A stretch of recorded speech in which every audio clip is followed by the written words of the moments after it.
Constituent அசம்பிளிக்கு நடந்த எலெக்ஷன்லேருந்து அவர் பார்த்தவர், participate பண்ணவர் அப்படின்ற வகையில் நீண்ட அனுபவம் இருக்கிறது. 2026 மே மாதத்திற்கு பிறகு என்ன ஆகிறது அப்படின்னா அதில் நிறைய மாற்றங்கள் ஏற்படுகிறது. தமிழ்நாட்டில் மருத்துவ கட்டமைப்பு ரொம்ப சிறப்பாக இருக்குது. அதுக்கு உதாரணம் சொல்லணும்னா இந்த கோபம் என்னவா மாறுது அப்படின்னா எஸ்டாப்ளிஷ்டு இன்ஸ்டிடியூஷன்ஸ் மேலே கோபத்தை ஏற்படுத்துது அந்த இளைஞர்களுக்கு. இப்போ ஜென்சி கிட்ஸ் அப்படின்னு சொல்லப்படுகின்ற இந்த இளம் தலைமுறையினருடைய அரசியல் என்னவாக இருக்கிறது, எப்படி இருக்கிறது அப்படின்றது குறித்து நாம் ஒரு பொது புத்தியோடு தான் நாம் இப்போவும் சிந்தித்து கொண்டிருக்கோம்.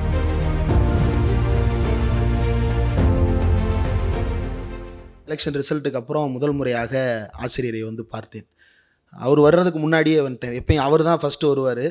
11 மணின்னா 11 மணிக்கு அவர் ஷார்ப்பாக இருப்பார். நான் ஒரு 5 நிமிஷம் முன்னாடி வந்துட்டேன். இன்றைக்கி நின்றுட்டு இருந்தேன். இறங்கின உடனே வாங்க தேரடி என்ன இவ்வளோ சீக்கிரம் அப்படின்னாரு. ஒன்றும் இல்லைங்க, உங்கள்கிட்ட பேசிட்டு போகிறதுக்கு தான் வந்தேன் அப்படின்னு சொல்லிட்டு இந்த முடிவுகளை எப்படி புரிந்து கொள்வது அப்படின்னு கேட்டபோது, ஏன்னா நமக்கு தெரியும், இப்போ என்னுடைய அனுபவத்தில் நான் பார்த்த தேர்தல்கள் அப்படின்னா 2000 ரொம்ப விவரம் தெரிந்து நல்ல பொலிட்டிக்கலாக விவரம் தெரிஞ்ச வயதில் நடந்தது அப்படின்னா 2019, அப்புறம் 2021, அப்புறம் 2024, 2026. இதில் 2019 நாடாளுமன்ற தேர்தல், 2024 நாடாளுமன்ற தேர்தல், 2021, 26 சட்டமன்ற தேர்தல். 21 சட்டமன்ற தேர்தல் முடிவுகளை புரிந்து கொள்ள முடிந்தது. ஆனால் 26 சட்டமன்ற தேர்தல்கள் அவ்வளவு ஈஸி டு அண்டர்ஸ்டாண்டாக இல்லை. அதை காரணத்தினால ஆசிரியரை சந்தித்து பேசினேன். அவர் பல்வேறு விஷயங்களை பகிர்ந்து கொண்டார். ஏன்னா தமிழ்நாட்டில் நடைபெற்ற எல்லா தேர்தலும் அப்படின்னா முதல் பொது தேர்தலில் இருந்து அல்ல, கான்ஸ்டியூண்ட் அசம்பிளிக்கு நடந்த எலெக்ஷன்லேருந்து அவர் பார்த்தவர், பார்ட்டிசிபேட் பண்ணவர் அப்படின்ற வகையில் நீண்ட அனுபவம் இருக்கிறது. அதனால் அவரால் எவ்வளவு சூழல் மாறினாலும் வழக்கமாக கழகத்தினுடைய பணிகளையும் அவருடைய பிரச்சார பணிகளையும் சுயமரியாதை இயக்க பணிகளையும் அவரால் தொடர்ந்து செய்ய முடிகிறது. அது ஒரு உற்சாகம் அளிக்கக்கூடிய ஒரு விஷயமாக நான் பார்க்கிறேன். அதற்கு முதல்ல தொடர்ந்து உற்சாகம் அளித்து கொண்டிருப்பதற்கு 93 வயதிலும் எங்களுக்கு இன்னும் உற்சாகம் அளித்து கொண்டிருக்கக்கூடிய தமிழர் தலைவர் மாண்புமிகு ஆசிரியர் அவர்களுக்கு நன்றி தெரிவிக்க வேண்டும். அடுத்ததாக இந்த கூட்டத்துக்கு தோழர் கால் பண்ணி, தமிழ்ச்செல்வன் தோழர் கால் பண்ணி, தோழர் இந்த மாதிரி கூட்டம் உங்களுக்கு ஓகேவான்னாரு. ஓகே தோழர், வந்துடுறேன் தோழர் அப்படின்னேன். தலைப்பு நீங்களே கொடுத்துருங்கன்னு சொல்லிட்டு ஃபோனை வச்சிட்டாரு. 1 மணி நேரம் இல்லை, 10 மணி நேரம் கூட பேசலாம். ஆனால் ஒரு தலைப்பு கொடுக்கறது ரொம்ப கஷ்டம். அப்புறம் தோழர் கால் பண்ணி தோழர் தலைப்பு அப்படின்னாரு. இருங்க தோழர், ஒரு 1/2 மணி நேரத்தில் யோசிச்சு சொல்கிறேன். 1/2 மணி நேரத்தில் திருப்பி அடிக்கிறார். தோழர் ஒரு 10 நிமிஷம் யோசிச்சு சொல்கிறேன். திரும்ப கால் பண்ண, தோழர் ஒரு 5 நிமிஷம் டைம் கொடுங்க தோழர், வாட்ஸ்அப்பில் அனுப்பிடுறேன் அப்படின்னு சொல்லிட்டு என்ன கொடுப்பது அப்படின்றதே குழப்பமாக இருந்தது. ஏன் அந்த குழப்பம் தலைப்பு கொடுக்கறதுல அப்படின்னா, இதுவரை 2019 நானும் சமூக வலைதளங்களின் மூலமாகவோ அல்லது ஊடகப்பணியின் மூலமாகவோ ஆக்டிவாக ஏதோ ஒரு வகையில் இந்த அரசியலில் பங்கெடுத்து கொண்டே இருந்திருக்கிறேன். இந்த 2017 ஒரு மாற்றம் நிகழ்ந்தது. என்ன, 16 முடிவுகளுக்கு பிறகு 2017க்கு பிறகு ஒரு மாற்றம் என்ன அப்படின்னா, ஒரு அணி சேர்க்கை நடந்தது. தமிழ்நாட்டில் இருக்கக்கூடிய நிறைய கட்சிகள் அதற்கு பிறகு ஒன்றாக திரண்டு ஒரு பாசிச எதிர்ப்பு முன்னணிக்கான ஒரு முன்வடிவத்தோடு அது செயல்பட தொடங்கியது. 2019 அந்த புல்வாமா மாதிரியான விஷயங்கள் எல்லாம் நடக்கும் பொழுது இங்கே அது முழுமையான ஒரு பாசிச எதிர்ப்பு முன்னணியாகவே இங்கிருந்த அந்த கூட்டணி என்பது இந்தியா கூட்டணின்னு இப்போ காங்கிரஸ் சொல்லிக் கொள்ளுகிறார்கள். அது மதசார்பற்ற முற்போக்கு கூட்டணியாகத்தான் அப்போதிருந்து இயங்கி வந்தது. மதசார்பற்ற முற்போக்கு கூட்டணியினுடைய அகில இந்திய வடிவம் தான் இந்தியா கூட்டணி. இப்போ அந்த மதசார்பற்ற முற்போக்கு கூட்டணி ஒரு பாசிச எதிர்ப்பு முன்னணியாக ஒரு பெஞ்ச்மார்க் செட் பண்ணி போராட்டங்களை எப்படி எல்லா இயக்கங்களும் சேர்ந்து முன்னெடுக்க முடியும், பெரியார் இயக்கங்கள், மார்க்சிய இயக்கங்கள், அம்பேத்கர் இயக்கங்கள் மூன்றும் இந்தியா முழுக்க 3 முனைகளில் இருக்கின்ற இயக்கங்கள். இந்த மூன்றுக்கும் இடையில் நிறைய கருத்து வேறுபாடுகள், கருத்து மோதல்கள், செயல்பாட்டு வடிவத்தில் மாற்று கருத்துக்கள் எல்லாம் இருந்தாலும் கூட இது ஒன்றா இயங்க முடியுமா அப்படின்றதனுடைய ஒரு எக்ஸாம்பிளை, ஒரு சாம்பிளை நம்ம இந்த கடந்த 2026 மே மாதம் வரைக்கும் பார்த்தோம். இப்போ 2026 மே மாதத்திற்கு பிறகு என்ன ஆகிறது அப்படின்னா அதில் நிறைய மாற்றங்கள் ஏற்படுகிறது. அந்த அரசியல் மாற்றங்கள் குறித்து இப்போ நான் பேச விரும்பலை. ஆனால் அது ஏற்படுத்தி இருக்கக்கூடிய தாக்கம் குறித்து நாம் மதிப்பிடும்போது இந்த தலைப்பு கொடுக்கறதுக்காக யோசிக்கும் போது பழைய நிலை தொடர்ந்து கொண்டிருந்தால் 2026 மே மாதத்திற்கு முன்னால் ஒரு தலைப்பு கேட்டிருந்தால் ஆர்எஸ்எஸ்னுடைய அபாயம் குறித்து அல்லது மோடி அரசு கொண்டு வருகின்ற மக்கள் விரோத சட்டங்களுக்கு எதிரான ஏதோ ஒரு தலைப்பையோ அல்லது தமிழ்நாடு இந்தியாவுக்கு வழங்குகின்ற ஒரு மாதிரி என்னவாக இருக்கிறது, மாடல் என்னவா இருக்குது அப்படின்றது குறித்த ஒரு தலைப்பை ரொம்ப எளிமையாக கொடுத்துருக்க முடியும். ஆனால் அதற்கு பிறகு நடக்கின்ற நிகழ்வுகள் டெல்லியோடு போராடி கொண்டிருந்த தமிழ்நாட்டை உள்ளுக்குள்ளேயே யோசிப்பதற்கு, தமிழ்நாட்டிற்கு உள்ளேயே நாம் யோசிப்பதற்கு அல்லது நாம் தவறவிட்ட இடங்கள் அப்படின்னா நான் சொல்வது அரசியல் ரீதியாக அல்ல, அரசியல் கட்சி ரீதியாக, தேர்தல் கட்சி ரீதியாக அல்ல, மாறாக தத்துவத்தை கொண்டு போய் சேர்ப்பதில், கொள்கையை கொண்டு போய் சேர்ப்பதில் நாம் இன்னும் என்னென்ன விஷயங்களை பார்க்க வேண்டி இருக்கிறது என்பதை நாம் சீர்தூக்கி பார்த்து ஆய்வு செய்வதற்கு ஒரு வாய்ப்பாக இந்த தேர்தலுடைய முடிவுகள், ஆசிரியர் அவர்களும் அதான் சொன்னார், நாம் இந்த தேர்தல் முடிவுகளை நல் வாய்ப்பாக பயன்படுத்தி கொண்டு திருத்தி கொள்ள முயற்சி செய்ய வேண்டும் அப்படின்றத ஆசிரியர் தன்னுடைய அறிக்கைகள் 2-3 அறிக்கைகளில் அதை தொடர்ந்து சுட்டி காட்டியிருக்கிறார். அப்போது புதிய தலைமுறை ஒன்று உருவாகி வந்திருக்கிறது. இந்த புதிய தலைமுறை தான் நாளை தீர்மானிக்கின்ற சக்தியாக வரப்போகிறது. இன்றைக்கு நாம் இருக்கிறோம். நாம் அப்படின்னா நான் ஜென்சியிலேருந்து 2 மாதம் முன்னாடி தான் பிறந்தேன். ஆனாலும் ஐடியாலஜிக்கலாக நாம் அப்படின்னு சொல்லும்போது நான் ஏதோ 80s கிட்ஸ் மாதிரி தான் நினைக்க வந்துடுது.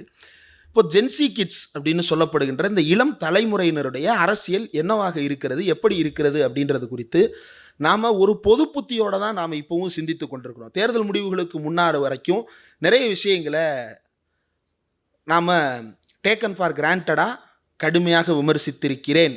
ஏன்னா இருக்கிறோம் அப்படின்னு எல்லாரையும் சேர்த்து நான் சொல்லக்கூடாது, நான் கடுமையாக விமர்சித்திருக்கிறேன். ஆனால் முடிவுகளுக்கு பிறகும் அதே நிலையை தொடர்வது என்பது சரியானதாக இருக்காது.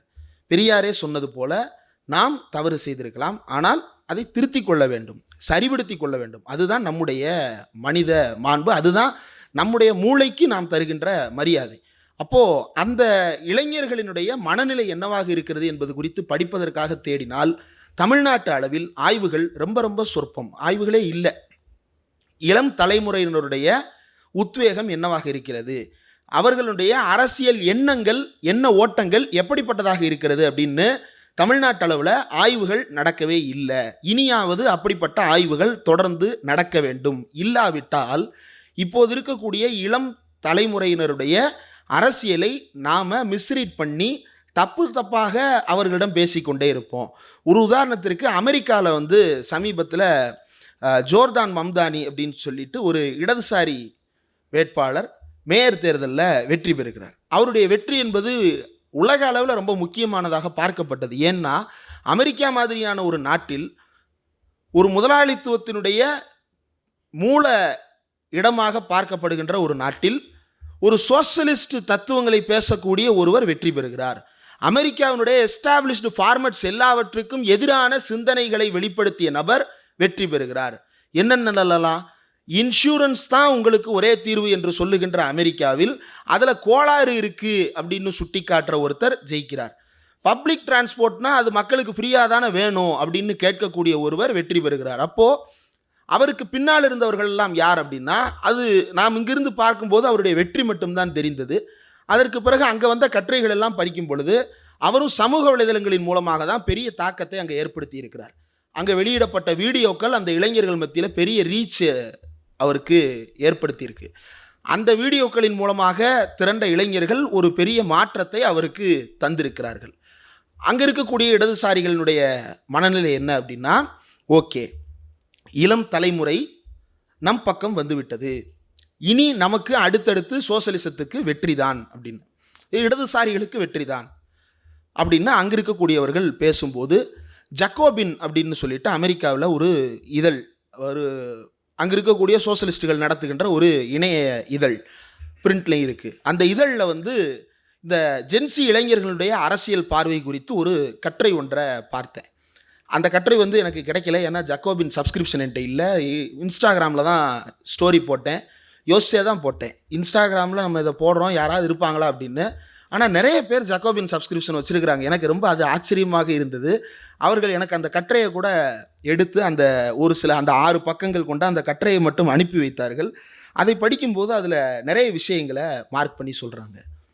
அதை தமிழ்நாட்டோட கூட நம்மளால் பொருத்தி பார்க்க முடிகிறது. ரொம்ப சோர்வளிக்கக்கூடிய பேச்சாகத்தான் இன்றைய பேச்சு இருக்கும். அதனால் அதற்கு என்னை பொறுத்து கொள்ளுமாறு தோழர்களை நான் முதலே கேட்டுக்கிறேன்.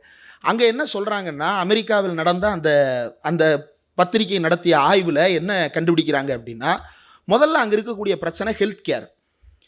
ஹெல்த் கேரை பொறுத்த வரைக்கும் அமெரிக்காவும் தமிழ்நாடும் வந்து கம்பேரே பண்ண முடியாது. கம்பேர் பண்ண முடியுதுன்னா அமெரிக்கா அவ்வளோ வளர்ந்த நாடா இல்லை. அமெரிக்காவை விட தமிழ்நாட்டில் மருத்துவ கட்டமைப்பு ரொம்ப சிறப்பாக இருக்குது. அதுக்கு உதாரணம் சொல்லணும்னா, நம்முடைய நண்பர் தமிழ்நாசர்னு ஒருத்தர், அவர் யாருன்னா டெல்லியில் இருக்கக்கூடிய ஜவஹர்லால் நேரு யூனிவர்சிட்டியில் திராவிட மாணவர் மன்றம்ன்ற ஒன்றை உருவாக்கி மாணவர்களை அரசியல் படுத்தி அங்கே வந்து எப்படின்னா பாப்சா அப்படின்னு ஒரு அமைப்பு இருக்குது. பாப்சான்றது என்ன அப்படின்னா, அம்பேத்கர், ஃபூலே உள்ளிட்டவர்களை தலைமையாக முன்னிறுத்தி அவர்கள் ஒரு அமைப்பை நடத்துகிறார்கள். அம்பேத்கரியவாதிகள் தான் அதை நடத்துகிறார்கள். அங்கே வந்து திராவிட இயக்கத்தின் பார்வையை அவங்கள்ட்ட போய் பேசணும்னா அவர் தொடர்ந்து முயற்சி செய்து தான் தமிழ் மாணவர் மன்றத்தை உருவாக்குறாரு. தந்தை பெரியாரை வந்து முகப்பாக வைத்து அவர்கள் செயல்படுகிறார்கள். அவர் அங்கே படிக்க முடியல. காரணம் ஆர்எஸ்எஸ்னுடைய தலையீடு. இவருடைய மாணவர்களை இவர் அரசியல் படுத்துகிறார் அப்படின்றதுனால கடுமையான வழக்குகளை அவர் மேலே போட்டு சமீபத்தில் நம்ம பார்த்துருப்போம். அங்கே ஜேஎன்யூவில் நடந்த அட்டாக்கெல்லாம் பார்த்துருப்போம். அதில் முன்வரிசையில் பாதிக்கப்பட்ட நபர்களில் தமிழ்நாசரும் ஒருவர். அவர் என்ன பண்ணுறாரு, அதுக்கப்புறம் அமெரிக்காவில் ஒரு ஸ்காலர்ஷிப் வாங்கி, பெரிய கடன் தான், தமிழ்நாடு அரசு இதற்கு முந்தைய அரசு ஒரு திட்டத்தை ஒன்றை உருவாக்கினார்கள். வெளிநாட்டிற்கு போய் படிக்கின்ற தமிழ்நாட்டைச் சேர்ந்த ஆதி திராவிடர்களுக்கு அம்பேத்கர் அயலக உயர்கல்வி உறுதி திட்டம் இருப்பது போலவே பிற மாணவர்களுக்கும் அதை உருவாக்குவதற்கான ஒரு வாய்ப்பை ஏற்படுத்தி தந்தார்கள். அதன் மூலமாகவும் அவர் வந்து அமெரிக்காவில் போய் படிக்கிற அந்த உதவி கிடைக்கும் என்று அவர் படிக்கிறதுக்கு போகிறாரு. ஆனால் தனிப்பட்ட முயற்சியில் தான் பெரிய தொகை செலவு பண்ணி போகிறார், கடன் வாங்கி. திடீர்னு ஐயா நான் சென்னையில் இருக்கேன் அப்படின்னாரு. என்ன சென்னையில் இருக்கீங்க, நீங்கள் 2 வருஷம் படிக்க போனீங்க, 3 மாதத்தில் எங்கே சென்னையில் இங்கே என்ன சுற்றிக்கிட்டு இருக்கீங்க? இல்லைங்க, கழுத்தில் ஒரு பிரச்சனை. கழுத்தில் என்ன பிரச்சனை? அவருக்கு என்ன பிரச்சனைன்னு அங்கே டயக்னாஸ் பண்ண முடியல. ஏன்னா கழுத்தில் அந்த மேலே இருக்கிற ஸ்பைனல் கார்டில் ஏதோ ஒரு ப்ராப்ளம், வலி ஏற்பட்டிருக்கு. அந்த வலியின் காரணமாக அவர் மருத்துவமனைக்கு போனால் முதல்ல வலி இருக்குதா அப்படின்றத உறுதிப்படுத்துவதற்கு ஒரு வாரம் ஆகுதான். அதற்கு பிறகு அந்த வலி எதனால் அப்படின்னு முதல் நிலை ஆய்வுக்கு மருத்துவர் வந்தடைவதற்கு ஒரு வாரம் ஆகுதான். அதுக்கப்புறம் அதை டயக்னாஸ் பண்ணி இதுதான் பிரச்சனைன்னு கண்டுபிடிக்க 3 வாரங்களுக்கு மேலே எடுத்துக்கொள்ளுதான். கிட்டத்தட்ட 5 வாரம் ஆயிடுது. டாக்டரை போய் பார்க்குறதுல, ட்ரீட்மெண்ட் எடுக்கிறதுல 5 வாரம் ஆகுது. அப்படின்னா அது வரைக்கும் வலியை பொறுத்துக்க முடியாதுன்றதுனால இந்த வலியை பொறுத்துக்கிட்டு இருக்கிறதுக்கு ஊருக்கே போய் வைத்தியம் பார்த்துடலாம் சென்னை வந்து இறங்கினவர் அடுத்த ஒரு 1/2 மணி நேரத்தில் ஹாஸ்பிட்டலில் போய் எக்ஸ்ரே எடுத்து பார்த்துட்டு அடுத்த ஒரு 2 மணி நேரத்தில் மருத்துவரை பார்த்து சரி பண்ணிவிட்டு இன்றைக்கி அவர் மறுபடியும் அமெரிக்கா போயிட்டார். இவ்வளவு இது வேறுபாடு இருக்குது. கேட்குறாங்க இல்லையா, திராவிட இயக்கம் எந்த அளவுக்கு வளங்களை பரவலாக்கியது என்று கேட்கிறார்கள் இல்லையா.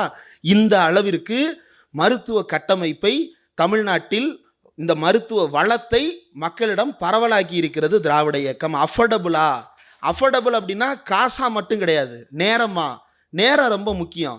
மக்கள் எதை செலவிடுகிறார்கள்? நாம் 2 விஷயத்தை தான் செலவிடுறதா சொல்லுவோம். ஒன்று பணத்தை செலவிடுவோம், இன்னொன்று நேரத்தை செலவிடுவோம்.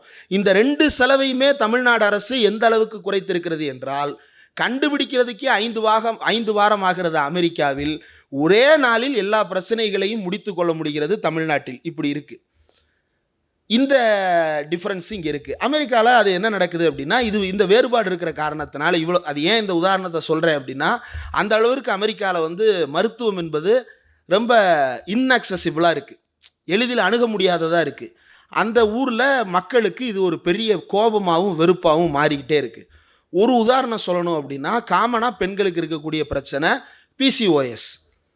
அது ஒரு சிஸ்ட் வந்துடும், ஓவரியில் வந்து சிஸ்ட் வந்துருச்சு அப்படின்னா அது அவர்களுக்கு ரொம்ப பெரிய சிக்கலை ஏற்படுத்தும்.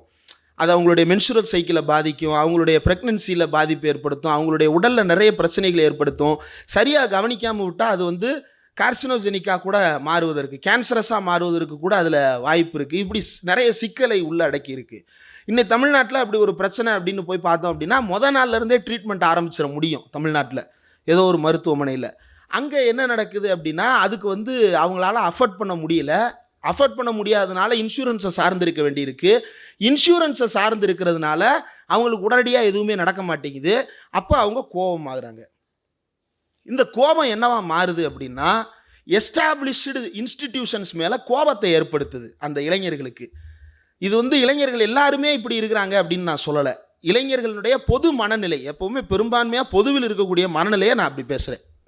அப்போ அந்த பொது மனநிலை என்னவா இருக்குன்னா, இந்த இன்ஸ்டிடியூஷன் நமக்கு சொல்யூஷன் கொடுக்கல. அப்போ என்ன செய்கிறாங்க, அவங்க கையில் இருக்கிறது ஃபோன் தான். இப்போது நம்ம சொல்கிறோம் இல்லையா, இது தமிழ்நாட்டில் நடந்த தேர்தலை வந்து இன்ஸ்டாகிராம் மூலமாக கிடைத்த வெற்றி அப்படின்னு. அது ஒரு வகையில் உண்மைதான் என்றாலும் கூட பிரச்சனையினுடைய வெளிப்பாடு தான் இன்ஸ்டாகிராமே தவிர பிரச்சனையினுடைய துவக்கம் இன்ஸ்டாகிராம் அல்ல. அதை நம்ம தப்பாக அண்டர்ஸ்டாண்ட் பண்ணிட்டோம் அப்படின்னா we will be playing a wrong match. அவன் கபடி கிரவுண்டில் நிற்பான், நம்ம வந்து கிரிக்கெட் மட்டையோட போய் நிற்போம். ஏற்கனவே அப்படி நடந்துருச்சு. ஏற்கனவே நம்ம கிரிக்கெட் மட்டையோட நின்றோம், அவன் கபடி ஆட வந்துட்டான். இப்போ நம்ம அடுத்து கபடிக்கு தயாராகிறோம், அவன் கொக்கோ ஆடுறதுக்கு தயாராகிட்டு இருப்பான். அப்போது நம்ம வந்து வெளிப்படுத்துகின்ற பிளாட்ஃபார்மில் இருக்கக்கூடிய பிரச்சனையை பார்க்குறமே தவிர அது ஏன் அங்கே வெளிப்படுது அப்படின்றத நம்ம புரிஞ்சுக்கணும். அல்லது இதற்கு பின்னால் இருக்கக்கூடிய முதலாளித்துவ வலைப்பின்னல் எப்படிப்பட்டதாக இருக்கிறது என்பதை புரிந்து கொள்ள வேண்டும். இதுதான் மூலமான பிரச்சனைகள், ரொம்ப டீப் ரூட்டடான ப்ராப்ளம்ஸ். இதை 1990களில் லிபரலைசேஷன் நடக்கும்போதே ஏஎஸ் பன்னீர்செல்வம் பத்திரிகையாளர்கிட்ட கலைஞர் வந்து பேசும்போது, இந்த முதலாளித்துவத்தினுடைய பரவலாக்கல் அல்லது இந்த உலகமயமாக்கல் என்பது உடனடியாக நலத்திட்ட அரசியலை மக்கள் மத்தியில் கொண்டு போய் சேர்ப்பதற்கு பயன் கொடுப்பது போல தோன்றினாலும் கூட இது யாருக்கு இறுதியில் பலனளிக்கும் என்றால், ஏற்கனவே பொருளாதார வலிமையுள்ளவர்களை இது மேலும் வலிமையுள்ளவர்களாக மாற்றும், சமூகத்தின் விளிம்பு நிலையில் இருப்பவர்களை மேலும் விளிம்பு நிலையிலேயே வைத்துக் கொள்வதுதான் இதனுடைய இறுதி கட்டமாகவும் இருக்கும் அப்படின்னு கலைஞர் வந்து முன்கணித்து சில விஷயங்களை பேசுகிறார். இன்றைக்கும் அது அப்படியே தான் இருந்து கொண்டிருக்கிறது. அதில் கூடுதலாக உலகளவில் இருக்கிறதுல கூடுதலான இங்கே இருக்கிற சிக்கல், இங்கே இருக்கிற சாதி கிளாஸாக மட்டும் இல்லாமல் அது கேஸ்டாக இருக்கிறது இன்னும் கூடுதல் சிக்கல்களை ஏற்படுத்துது. இப்போ பேக் டு மெடிக்கல் ப்ராப்ளம். இப்போ இப்படி இது பிசிஓஎஸ்க்கே இதுன்னா அப்போ கேன்சருக்கு என்ன நிலைமைன்றதை யோசிச்சு பாருங்கள், தெரப்பிக்கு என்ன நிலைமைன்றதை யோசிச்சு பாருங்கள், அதை தீர்க்கிறதுக்கு என்ன நிலைமைன்றதை யோசிச்சு பாருங்கள். அப்போ இன்ஸ்டிடியூஷன்ஸ் மேலே அவங்க நம்பிக்கை இழக்க தொடங்குறாங்க. இது ஒரு பக்கம். அதே போல் எல்லா இடங்கள்லையுமே இது மாதிரியான விரக்தி மனநிலை உருவாகிட்டே வருது. மருத்துவத்துறை மட்டும் இல்லை, வேலைவாய்ப்புலேருந்து எல்லாவற்றிலுமே இப்படி ஒரு விரக்தி மனநிலை. அதில் ஒன்று தான் வந்து இந்தியர்களுக்கு எதிரான மனநிலையுமே கூட. வேலைவாய்ப்பில் அவங்க வந்து இது வேலை தேடி போகும்போது அங்கே மேனேஜராகவோ அல்லது அங்கே வந்து சூப்பர்வைசராகவோ அங்கே ஒரு ஏதோ ஒரு ரோல்லையோ வந்து ஒரு இந்தியர் உட்கார்ந்துருக்கும்போது கோபமாகறாங்க. எனக்கு இங்கே வேலை இல்லை, ஆனால் இங்கே ஒரு இந்தியனுக்கு வேலை இருக்குது, இங்கே ஒரு சீக்குக்கு வேலை இருக்குது, இங்கே ஒரு ஆஸ்திரேலியனுக்கு வேலை இருக்குது அப்படின்றதெல்லாம் அவங்களுக்கு கோபமாகுது. அந்த கோபத்தினுடைய ஒரு வெளிப்பாடு அது வேறு, அதை தனியாக பேசுவோம். இப்படி எங்கே போனாலும் அவங்க ஃப்ரஸ்ட்ரேட் ஆகுறாங்க, விரக்தி அடைகிறாங்க, சொல்யூஷன் கிடைக்கல. அப்போ 2 வகையான கட்சிகள் இருக்குது எல்லா நாடுகள்லையுமே. ஒன்று பழமைவாதத்தை ஆதரிக்கின்றவர்கள், இன்னொன்று முற்போக்கானவர்கள். இந்த 2 தான் உலகம் முழுக்க இருக்கக்கூடிய கட்சிகளினுடைய நிலை. 2 முற்போக்காளர்கள் அப்படிலாம் உலகத்தில் எந்த நாட்டிலையும் கிடையாது. 2 பிற்போக்காளர்கள் அப்படி வேணால் இருக்க வாய்ப்பு இருக்குது. 2 ஒரு முற்போக்கு ஒரு பிற்போக்கு அப்படியானதாகத்தான் உலகம் முழுக்க பரவலாக இருக்கிறது. அதில் என்ன நடக்குது, 2 பேர் இதில் முற்போக்காளர்களுடைய தீர்வு என்னவா இருக்குன்னா, இங்கே பாருமா, இப்போ இப்படி ஒரு பொண்ணு வந்து சொல்கிறாங்க, எனக்கு இன்சூரன்ஸ் மூலமாக தீர்வு கிடைக்கலன்னு சொல்கிறாங்கல்ல, உடனே நம்ம என்ன செய்வோம், கவலைப்படாதம்மா, இது மாதிரி நிறைய தோழர்கள் பாதிக்கப்பட்டிருக்கிறாங்க, 7ஆம் தேதி ஆர்ப்பாட்டம் வச்சுருக்கோம், நீங்கள் வந்து கலந்துங்க, இதுக்கு எதிராக போராடுவோன்னு சொல்லுவோம். அவங்களும் வருவாங்க, கொடி பிடிச்சு நிற்பாங்க, ஆர்ப்பாட்டம் பண்ணுவாங்க. தீர்வு வருமா? வராது.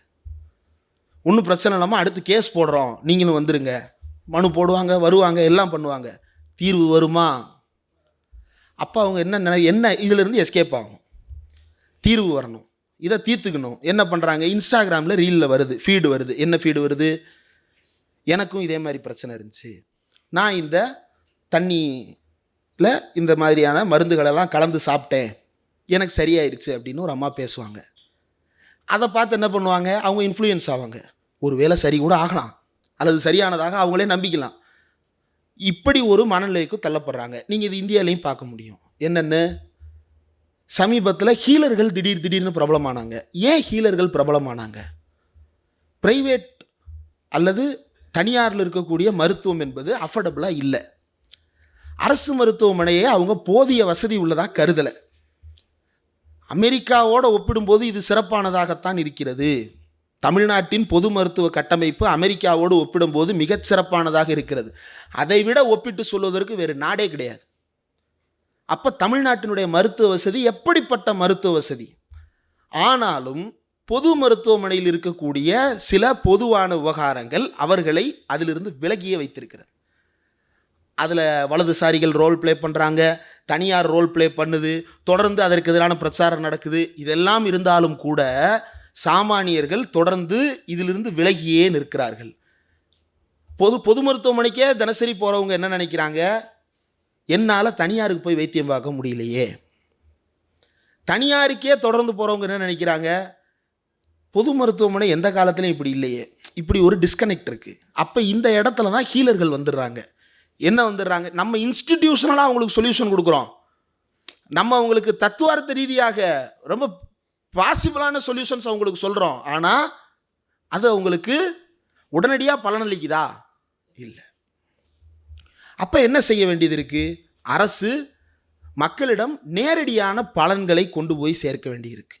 அதில் தான் தமிழ்நாடு அரசு இதுக்கு முன்னாடி என்ன பண்ணாங்கன்னா, மக்களை தேடி மருத்துவம், நேரடியாக வீட்டுக்கே போனார்கள். அது என்ன ஆகுது, பலனடைந்தவர்களே கூட இது உங்கள் கடமை தானே, இது நீங்கள் செய்ய வேண்டியது தானே அப்படின்னு சொல்கிறாங்க. அப்போ நம்ம என்ன சொல்லுவோம், அப்பையும் நம்ம விளக்குவோம். என்ன விளக்குவோம்? அமெரிக்காவிலேயே இப்படி இல்லையம்மா, தமிழ்நாட்டில் தான் இப்படி இருக்கிறதம்மான்னு விளக்குவோம். விளக்கங்கள் சோர்வை ஏற்படுத்துகின்றன. அப்போ பிரச்சனை இருக்கு, தீர்வும் இருக்கு, ஆனால் இந்த ரெண்டுக்கு நடுவில் ஏதோ ஒன்று பொருந்தாமல் இருக்கு. இதை தான் நம்ம இந்திய அளவில், இப்போ நான் இது வந்து அமெரிக்காவில் வெளியிடப்பட்ட ஒரு கட்டுரையை படிக்கும்போது என்னுடைய சிந்தனையில் தோன்றியதை நான் பொருத்தி இங்கே பேசுகிறேன்.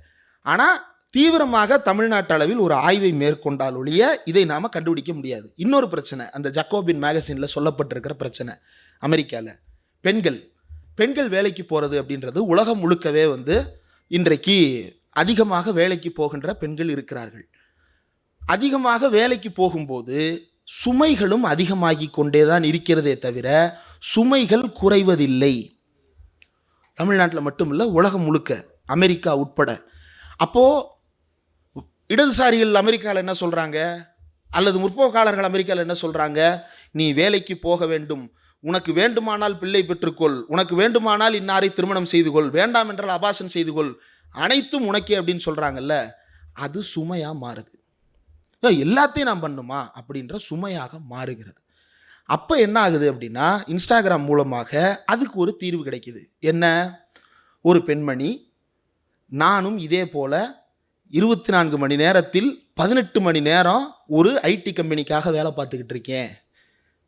எவ்வளவு நாள் வேலை பார்க்கறது, எவ்வளவு தான் வேலை பார்க்கறது, அவ்வளவு வேலையும் பார்த்தாலும் கூட என் பிள்ளைய நான் தானே பார்த்துக்கணும், அவ்வளவு வேலையும் பார்த்தாலும் என் புருஷனை நான் தானே பார்த்துக்கணும், அதுக்கு இந்த வேலையை விட மனிதர்கள் முக்கியம், அதனால் நான் அதிலிருந்து வெளியேறுறேன் அப்படின்னு சொல்கிறாங்க.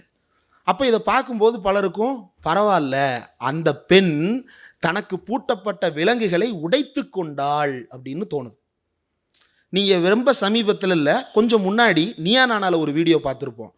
ஒரு மனிதர், நான் லட்சக்கணக்கில் சம்பளம் வாங்கினேன், அதை என்னால் தாங்கிக் கொள்ள முடியவில்லை, அதனால் நான் அந்த வேலையை விட்டுவிட்டேன், இப்போது நிம்மதியாக, அவர் சொன்னது நிம்மதியாக சொந்த காலில் நான் இயற்கை விவசாயம் செய்கிறேன் அப்படின்னு சொன்னார். இப்போ ஒரு இயற்கை விவசாயத்தில் தோத்துட்டார். அது நமக்கு தெரியுமா? தெரிஞ்சாலும் 4-5 பேர் இப்படி யூடியூப்பில் ரொம்ப கான்ஷியஸாக பார்க்குறவங்களுக்கு தெரியுமே தவிர எல்லாருக்கும் தெரியாது. அப்போ எல்லாரும் என்ன நினைப்பாங்க, ஆஹா, நமக்கு இந்த வேலையின் மூலமாக பூட்டப்பட்ட விலங்குகளை உடைத்து கொள்ள வேண்டும். நம்ம என்ன நினைப்போம், அவனுடைய வறிய பின்னணிக்கு ஒரு நல்ல வேலை வாய்ப்பை ஏற்படுத்தி கொடுப்பது தான் முதல்ல முக்கியம், அதுக்கப்புறம் அதில் இருக்கக்கூடிய சிக்கல்களை ஒன்றொன்னா சரி பண்ணி கொடுப்போம்னு நம்ம நினச்சி நம்ம வந்து அமைப்பாக ஒரு தீர்வை சொல்லுவோம், இன்ஸ்டிடியூஷனலான ஒரு தீர்வை சொல்லுவோம். ஆனால் அங்கே என்ன நடந்துக்கிட்டு இருக்கு, இந்த இன்ஸ்டிடியூஷனலான தீர்வுகள் சோர்வை ஏற்படுத்தி இருக்கு. அந்த சோர்வின் காரணமாக தனித்தனியாக உடைத்து கொண்டு அவரவர் விடுவித்து கொள்ள வேண்டும் என்று அவர்கள் விரும்புகிறார்கள். இது அந்த ஜக்கோபின் மேகசினில் சொல்லப்படுவது. அதை எடுத்து பார்க்கும்போது கிட்டத்தட்ட அந்த ரிசல்ட்டுகளையும் அப்படி தான் பார்க்க முடியுது. ஏன்னா மம்தானிக்கு கூடிய கூட்டம் இருக்கு இல்லையா வரிசையில், அதே கூட்டம் அடுத்த சில நாட்களில் வேற ஒரு இடத்துல கூடுறாங்க. என்ன கூட்டம்னா, அங்கே ஒரு பெண் இருக்கிறாங்க. அந்த பெண் வந்து ஒரு இன்ஃப்ளூயன்சர். என்ன இன்ஃப்ளூயன்சர் அப்படின்னா, ஒரு ட்ராட் ஒய்ஃப் அப்படின்றாங்க. ட்ரெடிஷ்னலான ஒரு ஹவுஸ் ஒய்ஃபாக வாழக்கூடிய ஒரு நபர். அந்த பெண் என்ன பண்ணுறாங்கன்னா, அவங்க ஒரு சாஃப்ட் ட்ரிங்க் லான்ச் பண்ணுறாங்க, ஒரு குளிர்பானம் லான்ச் பண்ணுறாங்க. அதை வாங்குவதற்கு ஆயிரக்கணக்கான பேர் கொளுத்தும் வெயிலில் வீதிகளில் வந்து நிற்கிறாங்க. இதே கூட்டம் இதற்கு முன்பு மம்தானிக்கு வந்தார்கள்.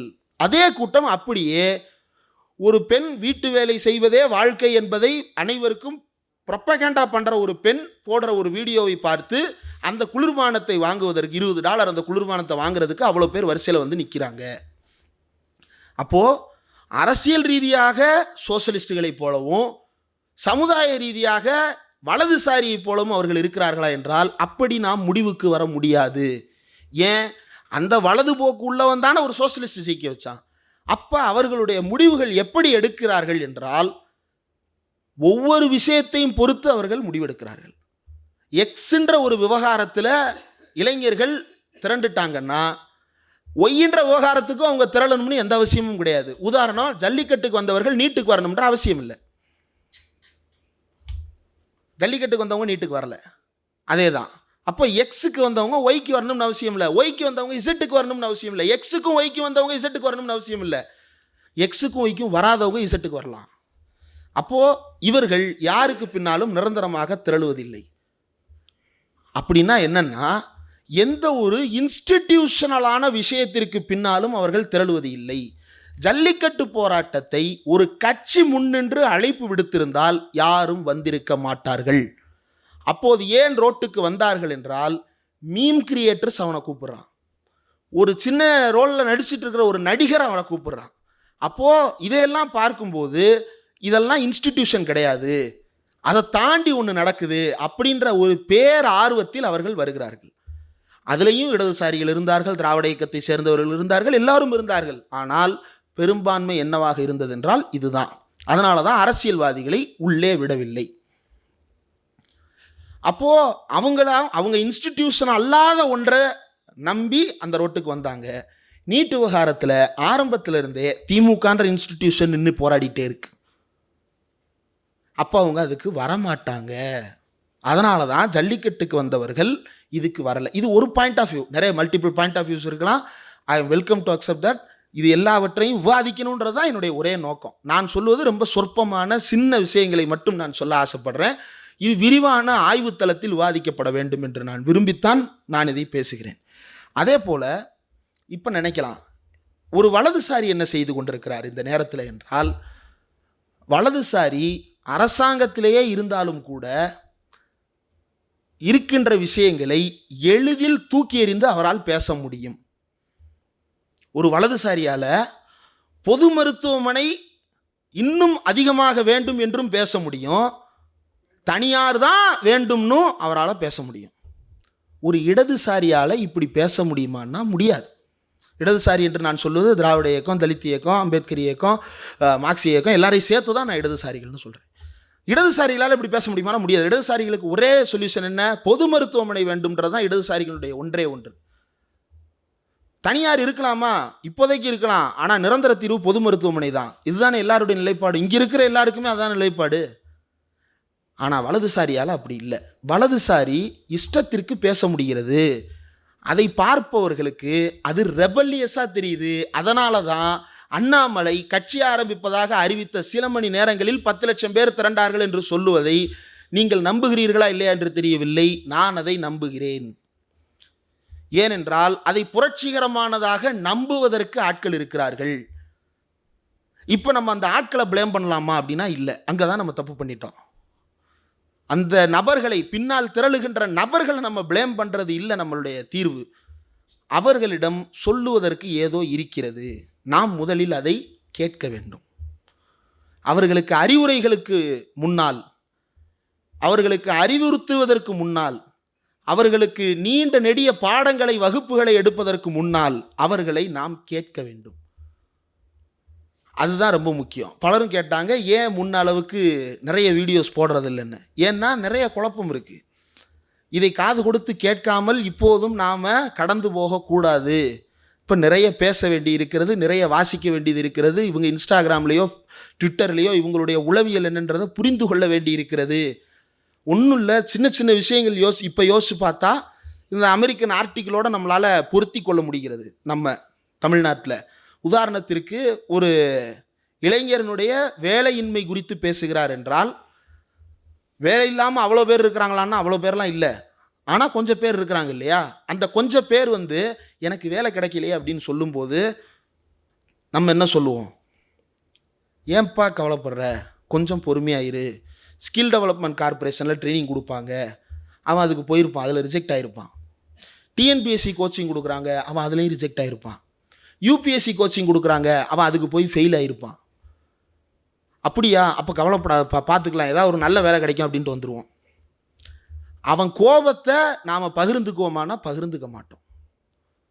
பகிர்ந்தது இல்லை, அவன் கோபத்தை நம்ம பகிர்ந்துக்கல. நான் ரொம்ப நெருக்கமான நபர்களிடம் பேசும்போது சில வேளைகளில் ஜென்ரலான ஒரு சப்ஜெக்டை பற்றி பேசும்போது, பெரியாரிய பார்வையில் இதை எப்படி பார்ப்பது, மார்க்ஸ் பார்வையில் இதை எப்படி புரிந்து கொள்வது, அம்பேத்கருடைய பார்வையில் எப்படி பார்ப்பது அப்படின்லாம் சொல்லும்போது, உன் கருத்தை திணிக்காத அப்படின்பாங்க. எனக்கு ரொம்ப ஆச்சரியமாக இருக்கும். நான் எங்கே கருத்தை திணிச்சேன்? நான் அவங்களுடைய பார்வையில் எனக்கு இருக்கிற கருத்தை தானே நான் சொன்னேன். இது எப்படி கருத்து திணிப்பாகும்? இல்லை, அவங்க அதை கருத்து திணிப்பாக தான் எடுத்துக்கிறாங்க. அப்போ அவர்களிடம் உரையாடுவதற்கு ஒரு பொறுமை தேவைப்படுகிறது. அது பழைய அமைப்புகளால் அல்லது ஏற்கனவே நிறுவனமயமான அமைப்புகளால் அதை செய்ய முடிகிறதா என்றால் அதில் போதாமைகள் இருக்கிறது. ஏன்? உதாரணத்துக்கு இப்போ வேலை இல்லைன்னு சொல்கிற இளைஞர்கிட்ட நம்ம இந்த பதிலை தான் சொல்ல முடியுது. அல்லது என்ன பண்ணலாம்னா, தனிப்பட்ட முறையில் அவருக்கு வழிகாட்டலாம். ஆனால் அவர் எதிர்பார்ப்பது ஒரு விடுவிப்பு, ஒரு விடுதலை, ஒரு உடைப்பு. அந்த உடைப்பை நம்மளால் கொடுக்க முடியுமானா நோ, வி கனாட், நம்மளால் அதை செய்ய முடியாது. அப்போ அதில் ஒரு சிக்கல் ஏற்படுது. அப்போ பழைய கட்சிகளால் இதை செய்ய முடியாதது தான் இப்போது இருக்கக்கூடிய முதல் நிலை பிரச்சனை. அதை எப்படி செய்ய போகிறோம் என்பதுதான் இப்போது நம் முன்னால் இருக்கக்கூடிய கேள்வி. நாம் என்ன நினைக்கலாம், புதிய நபர்களை அல்லது புதிய இளைஞர்களை உள்ளே கொண்டு வருவதன் மூலம் இது மாறுமா என்றால் இல்லை. புதிய தலைமுறை இந்த அமைப்புகளின் மீதே நம்பிக்கை இழந்ததாக இருக்கிறது. அதை நாம் எப்படி மாற்றப் போகிறோம்? நம்பிக்கையை ஏற்படுத்த போகிறோமா? அப்படி நம்பிக்கையை ஏற்படுத்த வேண்டும் என்றால் முதலில் அவர்கள் பேசுவதை நாம் கேட்க வேண்டும். அப்படி பேசுவதை கேட்கும்போது நாம் அவர்களை எதிர்நிலைக்கு தள்ளாதபடி அவர்களோடு பொறுமையாக உரையாட வேண்டும். அடுத்ததாக, நாம் தீர்வை சொல்லுவது அவர்களுக்கு அயர்வை ஏற்படுத்துகிறது. நீங்கள் தான் 50 வருஷமாக தீர்வு சொல்கிறீங்கல்ல, எனக்கு இன்னும் இப்படி தானே இருக்குது அப்படின்னா, அது அப்படி தான் இருக்குன்றது வேற. அதை அவரால் ஏற்றுக்க முடியுதா? அவரால் ஏற்றுக்க முடியல. அப்போ அவர் கோவப்படுறாரு. இது என்ன ஆகுதுன்னா, இது ஒரு கலெக்டிவாக மாறுது. எப்படி மாறுது? இணையதளம் இன்றைக்கு உலகத்தை ஒரே குடையின் கீழ் இணைத்திருக்கிறது. பங்களாதேஷ் வீதிகளில் போராட்டம் நடத்திய இளைஞர் ஒருவரை தன்னுடைய சாயலாக பார்க்கிறார் தமிழ்நாட்டு இளைஞர் ஒருவர். ஸ்ரீலங்காவில் நடக்கின்ற போராட்டத்தில் ரோட்டில் கொடிபிடித்து நிற்கின்ற இளைஞர் ஒருவரை தன்னுடைய சாயலாக பார்க்கிறார். ஏன்? அவங்க உண்மையிலே ஒரு மாற்றத்தை கொண்டு வந்துட்டான் அப்படின்ற மாதிரி இங்கேருந்து பார்க்குறாங்க. அது உண்மையிலே மாற்றமானா, அரசு தலைமைகளை மாற்றி உலகம் முழுக்க இளைய தலைமுறை போராட்டத்தை நடத்தி இருக்கிறது. அரசின் தலைகள் மாறிவிட்டன, ஆனால் அரசியல் மாறிவிட்டதா என்றால் இல்லை. மீண்டும் அவர்கள் அதே அயற்சிக்குள் தள்ளப்படுகிறார்கள். அப்போ இது முதலாளித்துவத்தினுடைய வீழ்ச்சியின் ஒரு பகுதி. முதலாளித்துவம் தன்னை தற்காத்துக் கொள்வதற்கு வெவ்வேறு வடிவங்களை வைத்துக் கொள்ளுகிறது.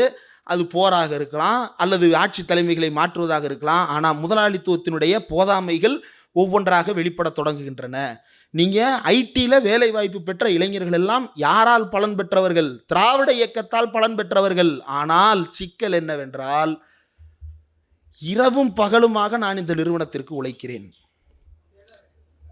நான் மிகுந்த சோர்வாக இருக்கிறேன், எவ்வளவு உழைப்பை செலுத்துவது, எவ்வளவு சம்பளம் கொடுத்தாலும் அதைவிட அதிக உழைப்பை நான் கொட்டிக்கொண்டே தானே இருக்கிறேன் என்ற அயற்சி அவர்களுக்குள் இருக்கிறது என்பதை நாம் ரெக்கக்னைஸ் பண்ணணும்.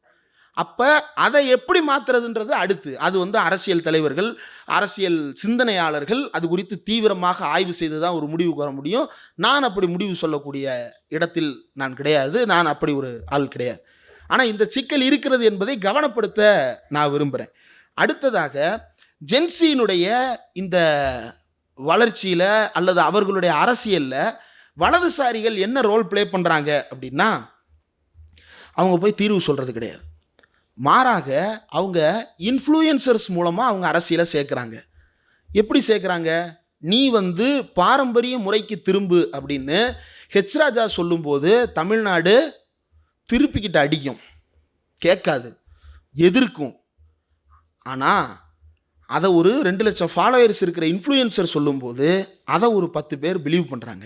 ஏன் பிலீவ் பண்ணுறாங்க? அவன் நம்மளை மாதிரி தானே இருக்கான், அவன் என் பக்கத்து வீட்டுக்காரன் மாதிரி தானே இருக்கான், அவன் நல்லா தானே இருக்கான், அவன் கூட்டு குடும்பமாக நல்லா தானே இருக்கிறான், அவன் தினமும் கோயிலுக்கு போய் நல்லா தானே இருக்கிறான். அவனுக்கு தெரியாது இது கொஞ்சம் கொஞ்சமாக அவனை வலதுசாரியின் பக்கம் தள்ளிக்கொண்டே இருக்கிறது என்று. இதை எல்லாத்தையும் பின்னாடி இருந்து சிஸ்டமேட்டிக்காக ஒருத்தர் இயக்குகிறாரா என்றால் மேபி இயக்கலாம். ஆனால் அது அப்படி நடக்காது. இயக்குவதற்கு சிலர் முயற்சி செய்கிறார்கள். ஆர்எஸ்எஸ் அப்படி முயற்சி செய்கிறது. ஆனால் இயல்பாகவே அது மாறிக்கொண்டே இருக்கிறது. அப்போ தனிநபர் தீர்வுகளை தேடுகிறார்கள், ஒரு உடனடி விடுவிப்பை தேடுகிறார்கள். பழைய முறைக்கு மாறினால் தீர்வு வருமா என்று அதற்கு திரும்பி பார்க்கிறார்கள். அதில் ஒரு பகுதி தான் இயற்கை வேளாண்மைக்கு திரும்புவது. தினசரி கோயிலுக்கு, நீங்கள் இன்றைக்கும் மயிலாப்பூர் கபாலீஸ்வரர் கோயிலுக்கு போய் பாருங்கள். நான் சாமி கும்பிட்டுக்கிட்டு இருந்த காலத்தில் கபாலீஸ்வரர் கோயிலுக்கு அடிக்கடி போயிருக்கேன். சாமியே கும்பிடுறதை விட்டதற்கு பிறகும் கூட சும்மா அந்த பக்கம் போனால் குள்ளே போய் கொஞ்சம் நேரம் உட்காந்துட்டு வருவேன், நல்லா இருக்கும், அமைதியாக இருக்குன்றதுக்காக, மக்கள் 4 பேர் என்ன பண்ணுறாங்கன்றதை பார்க்கலான்றதுக்காக. சாமி கும்பிடுற காலத்தில் போகும்போது நான் பார்த்த இளைஞர்களுடைய எண்ணிக்கையை விட இன்றைக்கி அதிகமானவர்கள் அங்கே இருக்கிறார்கள். ஏன் இருக்கிறார்கள்? அவங்களுக்கு ஒரு ரிலீஃப் தேவை. நாம் அவங்களை என்ன பண்ணுறோம், மறுபடியும் போராடவான்னு தான் கூப்பிட்றோம். அவனுக்கு ரிலீஃப் நம்மளால் கொடுக்க முடியல. அப்படிப்பட்ட ரிலீஃபை கொடுக்க முயற்சி பண்ணது தான் அறிவு திருவிழா மாதிரியான விஷயங்கள். அது இன்னும் இப்போ ஒன்றும் இல்லை, இப்போ நீலம் சார்பாக ஒரு நிகழ்ச்சி நடக்குது இல்லையா, கலை நிகழ்ச்சி ஆண்டுதோறும் நடத்துகிறார்கள் இல்லையா, அது மாதிரியான வடிவங்கள் ரொம்ப முக்கியம்னு நான் நினைக்கிறேன். அது ஒரு பெரிய ரிலீஃபாக இருக்குது. நான் என்னுடைய எல்லா சோர்வுகளையும் நான் தளர்த்தி கொள்வதற்கு என்னை போன்ற பலரோடு சேர்ந்து நான் கொண்டாடுவதற்கு ஒரு இடம் இருக்கிறது. போன தடவை நான் புத்தாண்டப்போ தான், புத்தாண்டு அன்னைக்கு பிரின்ஸ் அண்ணன் ஒரு போஸ்ட் போட்டிருந்தார், புத்தாண்டு அன்னைக்கு சந்திப்போமா அப்படின்னு போட்டிருந்தார். போட்ட உடனே நான் என்னுடைய இணையர்கிட்ட சொன்னேன், வாப்பா போகலாமா அப்படின்னு சொன்னேன். போகலாம், நீ எந்த காலத்தில் என்னை கூட்டு போகிறது கிடையாது, நீ போனால் இன்னும் பொதுக்கூட்டத்துக்கு கூட்டு போவ, இல்லைன்னா அரங்க கூட்டத்துக்கு கூட்டு போவ, இல்லைன்னா ஏதாவது ஒரு அரசியல் படத்தோட ப்ரிவியூ ஷோவுக்கு கூட்டு போவ, அதனால் இங்கேயாவது நான் கூட வர்றேன் அப்படின்னு சொல்லிட்டு என் கூட வந்தாங்க. இங்கே வந்தோம், அருள்மொழி அம்மா இருந்தாங்க, மூத்த தோழர்கள் நிறைய பேர் இருந்தாங்க, இளைய தோழர்கள் நிறைய பேர் வந்தாங்க, புதிய தோழர்கள் நிறைய பேர் வந்தாங்க. இதே அரங்கத்தில் உட்காந்துருந்தோம். எம்ஜிஆர் பாட்டிலேருந்து சிவகார்த்திகேயன் பாட்டு வரைக்கும் எல்லா பாட்டும் மியூசிக் போட்டு பாடிட்டு இருந்தோம். கீழே பசங்க விளையாண்டுக்கிட்டு இருந்தாங்க. அதுக்கப்புறம் 12 மணி கேக் வெட்டினோம். ஒரு உற்சாகமாக இருந்தது. ஒரு 100 பேர் இருந்தோம். ரொம்ப சந்தோஷமாக இருந்தது. அப்போ நம்ம இது மாதிரியான வெளிப்படுத்துகின்ற இடங்களை அதிகமாக உருவாக்கினால் மேபி அவங்கள நாம் கேட்பதற்கு ஒரு இடம் கிடைக்கலாம். இப்போ இப்படி ஒரு அரசியல் கூட்டத்தில் ஒருத்தர் வேலைவாய்ப்பின்மை பிரச்சனையை பற்றி என்கிட்ட பேசுகிறாருன்னா நான் என்ன சொல்லுவேன்? நீங்கள் சிஎம் செல்லுக்கு அப்ளை பண்ணுங்கள், அங்கே போங்க, இங்கே போங்க அப்படின்னு தான் சொல்லுவேன். ஆனால் அப்படி ஒரு இடத்துல அவர் கேட்டாருன்னா, ஆமாம் தம்பி, என்கிட்ட இந்த மாதிரி 4 பேர் சொன்னாங்க, என்ன பிரச்சனை அப்படின்னு சொல்லிட்டு நான் கொஞ்சம் நேரம் பேசுவேன். அப்போ அப்படியான வெளிகளை வலதுசாரிகள் நிறைய ட்ரெடிஷ்னல் செட்டப்பே அப்படி தானே இருக்குது. அது வலதுசாரிகளுடைய செட்டப்பாக தானே இருக்குது. சாதிய சங்கங்களாக இருக்கட்டும், கோயில் திருவிழாக்களாக இருக்கட்டும், கல்யாண வீடுகளாக இருக்கட்டும், காது குத்து வீடு, கருமாதி வீடு, எதுவானாலும் இருக்கட்டும், எல்லா இடங்களுமே இது மாதிரி பேச்சுவார்த்தை நடத்தி கொள்வதற்கான வெளிகளாக வலதுசாரிகளுக்கு இருக்கிறது. இடதுசாரிகளுக்கு அப்படியான இடத்தை நாம் உருவாக்க வேண்டும். புதுசாலாம் இல்லை, ஏற்கனவே தந்தை பெரியார் கொடுத்த அந்த சுயமரியாதை பிரச்சார வழிதான். அதை இன்னும் நம்ம மாடர்னா, இன்னும் நம்ம ரேஷனல் ஃபார்ம் தான், மோர் ரெலவெண்ட்டாக அதை மாற்றி கொண்டு போகிறதுக்கு நாம் என்ன முயற்சிகள் எடுக்கணுமோ அதை எடுக்க வேண்டும். அந்த ஜக்கோபின் கட்டுரையினுடைய இறுதி பகுதியில் ஒரு விஷயம் குறிப்பிடப்பட்டிருக்கிறது.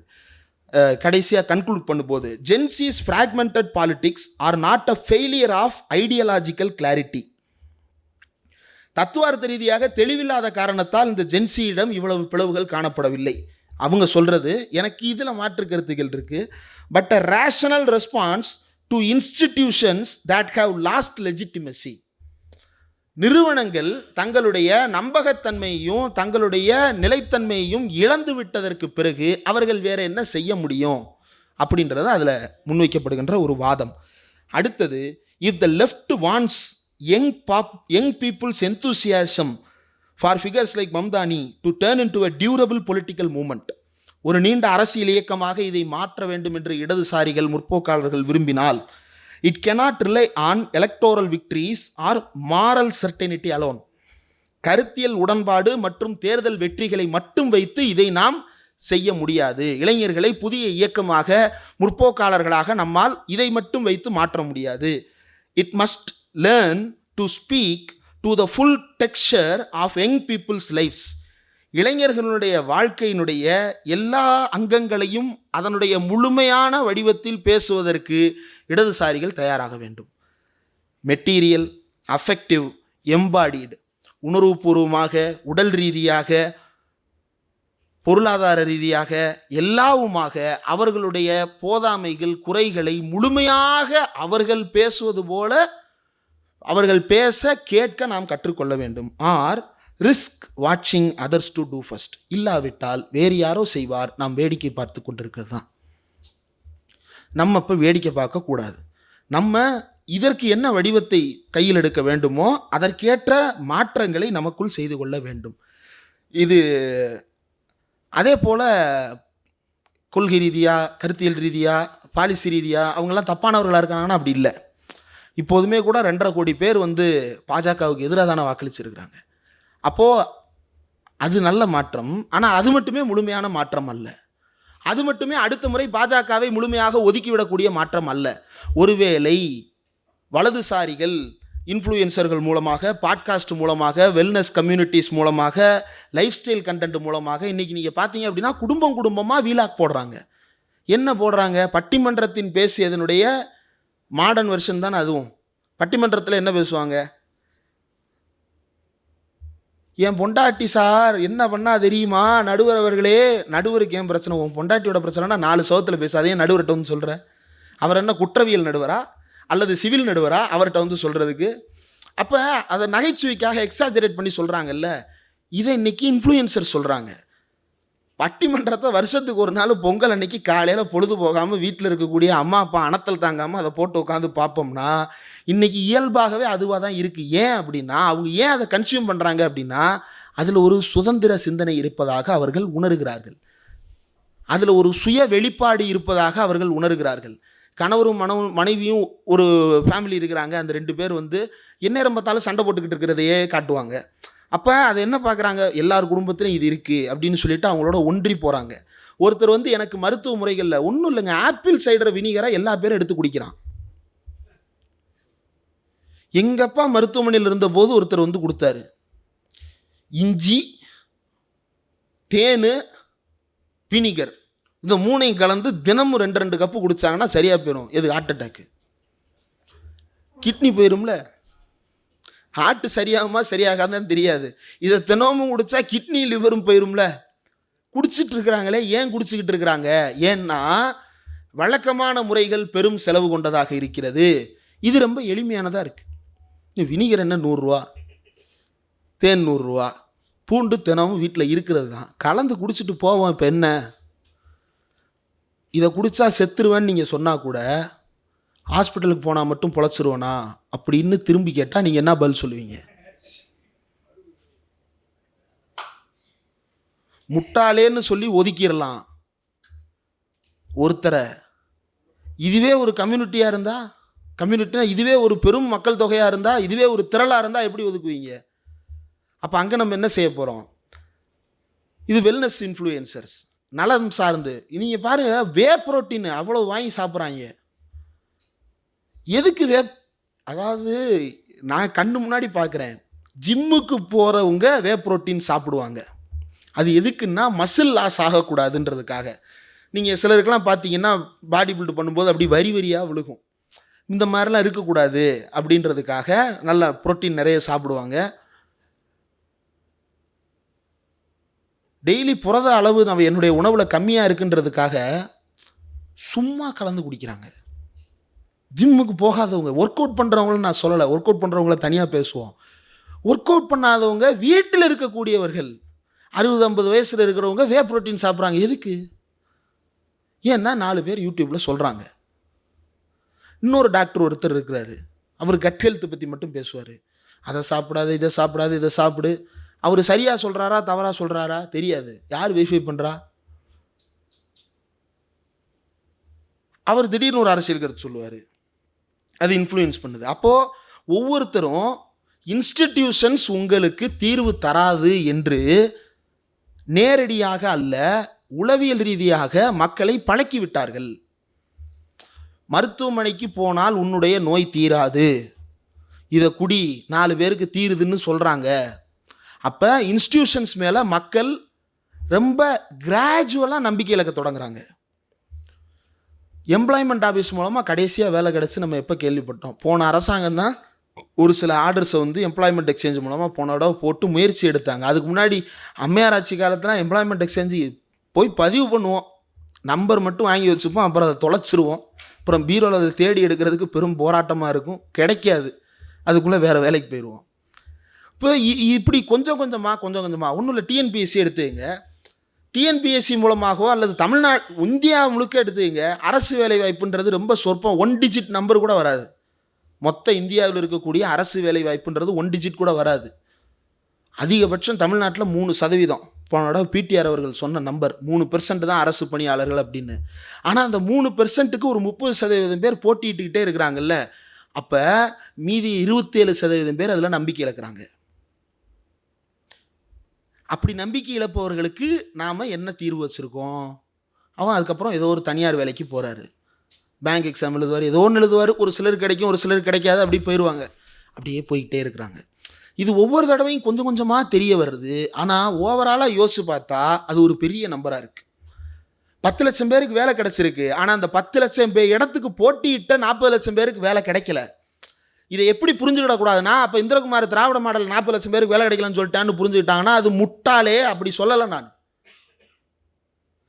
இவன் வந்து இழந்திருக்கிறான்ல, அவனுக்கு அந்த வாய்ப்பு கிடைக்கல. 10 லட்சத்துல ஒருத்தனா அவனுடைய வாய்ப்பை அவனால் பெற முடியல, அப்போ அவன் நம்பிக்கை இழப்பான்ல, அவனுக்கு நம்ம ஏதாவது சொல்லணும்ல. அவனுக்கு வலதுசாரி தீர்வு சொல்கிறான், தம்பி இங்கெல்லாம் உனக்கு வேலை கிடைக்காதுப்பா, இந்த கவர்மெண்ட் உனக்கு வேலை கொடுக்காதுப்பா. என்னென்ன சொல்கிறீங்க? ஆமாம் தம்பி, இது அப்படி தான் தம்பி அப்படின்னு ஒரு வலதுசாரி வந்து ஈஸியாக பிரெயின் வாஷ் பண்ணிட்டு போயிடுவான். நம்ம என்ன பண்ணுவோம்? அதை அவன் எப்படி எடுத்துக்கிறான்னா, அந்த இளைஞர்கள் அல்லது யாரோ ஒருவர் எப்படி எடுத்துக்கிறாங்கன்னா, அவர் என்னோட கோபத்தை பகிர்ந்துக்கிறாரு அப்படின்னு எடுத்துக்கிறாங்க. அவன் உன்னோட கோபத்தை பகிர்ந்துக்கிற மாதிரி உன்னை காட்டிக்கிறானே தவிர உன்னை வலது திசை நோக்கி நகர்த்திக்கிட்டு இருக்கிறான் அப்படின்றத நம்ம நேரடியாக போய் சொன்னோம்னா, ஓஹோ நீ என்கிட்ட கோபத்தையும் பகிர்ந்துக்க மாட்ட, நான் சொல்கிறதையும் கேட்க மாட்ட, இருக்கிறவனையும் நீ கையை காட்டி கொடுக்குறியா, போ வெளியே அப்படின்னு நம்மளை எதிராகிடுறான். அப்போது இதெல்லாம் ரொம்ப மைன்யூட்டாக தெரியலாம், ஆனால் இந்த மைன்யூட்டான பல ஃபேக்டர்ஸ் பல இடங்களில் ஒர்க் பண்ணியிருக்கு. எல்லாத்தையுமே நம்ம அலசி ஆராய்ந்து நாம் ஒரு தெளிவான நிலைக்கு வர வேண்டும். இதுக்கு நடுவில் இதெல்லாம் வந்து இளைஞர்கள் உண்மையிலேயே உளவியல் ரீதியாக மன ரீதியாக நிறுவனங்கள் மீது நம்பிக்கை இழந்த மனநிலையில் இருக்கக்கூடிய இளைஞர்களுக்கு நான் சொன்னது. இன்னொரு சில பேர் இருக்கிறாங்க, அவங்களுடைய பொழப்பே என்னென்னா, ஒரு வீடியோ பார்த்தேன், சின்ன வயசில் பாண்டியராஜன் படம்லாம் பார்த்துருக்கீங்களா? பாண்டியராஜனுக்கு பிறகு நமக்கு ஒரே ஒருத்தர் தான் அதில் ஞாபகம் வரும். யார்? ஒரு சின்ன பையன். அந்த சின்ன பையன் இப்போ வளர்ந்துட்டார், ஆள் மட்டும் வளர்ந்துருக்கிறாரு. அறிவு இதை கேட்டுட்டு நீங்கள் சொல்லுங்கள். கரண்ட் போதா எல்லாருக்கும்? கரண்ட் நைட் ஆனால் டெய்லி சோலார் சிஸ்டம்னு ஒன்று கண்டுபிடிச்சானுங்க, யாராவது ட்ரை பண்ணீங்களா? சரி, நீங்க ரிலே ஆகணும். சரி ஓகே, இவ்வளவு நாள் கரண்ட் இஷ்யூ இல்லாமல் இருந்துட்டீங்களா, ஜாலியா இஷ்யூ ஆகுதா? சரி பரவாயில்ல, ஒரு 6 மாசம் கேட்காதீங்க, என் வீட்டுல கூட கரண்ட் எடுத்துக்கோங்கன்ற நானு. எனக்கு இந்த சோலார்ல இருந்து எப்படி வெயில இருந்து ஒரு 2 வயரை வச்சு ஒரு 2 மோட்டரை வச்சு எப்படி ஃபேனை கிரியேட் பண்ணி எனக்கு தெரியும், நான் பண்ணிக்கிறேன் ஜாலியா. ஓகே சரி, நான் பேசுறது ஃபன்னியா உங்களுக்கு தெரியும், பட் ஃபன்னியா தானே இருக்கு, ஒரு என்ன தெரியும். சரி, நான் பேசுறது ஃபன்னியா உங்களுக்கு தெரியும், பட் நான் கொஞ்சம் ப்ராக்டிக்கலாவே சொல்றேன். தெரியலங்க என்னங்க, இப்ப அவர் நீங்க கேள்வி கேட்டு மட்டும் உங்களுக்கு என்ன கரண்ட் வந்துடுவாங்க போகுது? அவர் மைக்கு முன்னாடி வச்சுட்டு ஏன் இப்படி நடந்துச்சு அப்படின்னா கரண்ட் ஆன் ஆயிடுமா உங்க வீட்டுல? ஆவாது இல்ல, ஏன் கேக்குறீங்க? அப்புறம் ஏன் ஒருத்தனை சும்மா கேள்வி கேட்கறதே ஒரு மோட்டிவா? ஏன் இன்னும் எவ்வளவு வருஷம் கேள்வி கேட்பீங்க? உங்களுக்கு பதில் வேணுமா? வேணாம். நீங்க கேள்வி கேட்கறது நிறுத்தினாதான் உங்களுக்கு பதிலே கிடைக்கும். நீங்க கேள்வி மட்டுமே கேட்டுட்டு இருந்தா உங்களுக்கு எப்ப பதில் கிடைக்கும்? நீங்கள் மாத்திரை சாப்பிட்றத நிறுத்தினா தானே நோய் தீரும். நீங்கள் ஏன் மாத்திரை சாப்பிட்டுக்கினே இருக்கீங்க? சாப்பிட்டுக்கினே இருந்தால் எப்படி தீரும் அப்படின்னு கேட்டால் அவனை என்னன்னு சொல்லுவோம்? வேணாம். முதலமைச்சர் சொல்கிறது போல் எனக்கு வந்துடும் ஏதாவது.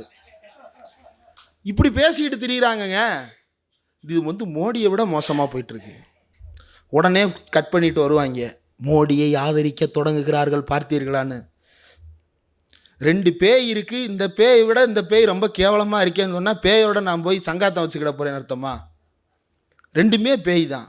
இப்போ இங்கே என்ன நடக்குதுன்னா, நீங்கள் மோடியை நோக்கி ஏன் ப்ரெஸ்ஸை சந்திக்கிறது இல்லைன்னு கேட்டிங்கன்னா என்ன சொல்லுவாங்க? மான் கி பாத் பேசுகிறாரு,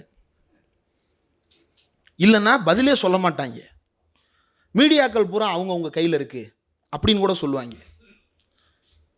அதெல்லாம் சொல்ல வேண்டிய அவசியம் இல்லைன்னு மோடி வகைரா கூட சொல்லலை, இவங்க சொல்கிறாங்க.